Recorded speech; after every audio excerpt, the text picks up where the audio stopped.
రాతి వినాయకుడిని పూజిస్తే జ్ఞానం, రాగి వినాయకుడిని పూజిస్తే ఐశ్వర్యం, వెండి విగ్రహంగా ఉన్న గణేశుని పూజిస్తే ఆయుష్, బంగారు వినాయకుడిని పూజిస్తే సంకల్ప సిద్ధి లభిస్తాయట. కానీ మట్టితో చేసిన వినాయకుడిని ప్రతిమను పూజిస్తే సర్వము లభిస్తాయని గణేష పురాణం చెబుతుంది. ఆశకు చిహ్నం బంగారం. అందుకనే ఆయా పదార్థాలతో గణపతిని పూజించే వారిలో వాటికి అనుగుణమైన కోరికలు తీరతాయని దీని భావం కావచ్చు. కానీ మట్టి వీటన్నిటికంటే విశిష్టమైనది. జీవ నిర్జీవ రాశులన్నిటికీ ఈ పొడిమి తల్లే ఆధారం. ఆ ప్రకృతికి ప్రతిరూపమైన మట్టికి తాను కొలుచుకునే దేవుని రూపాన్ని ఇస్తాడు మనిషి.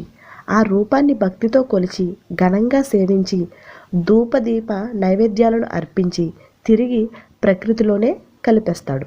అందుకనే ప్రకృతితో మమేకమవుతూ సాగే గణేశుని పూజలో మట్టి వినాయకుడు ఉండటం సహేతు.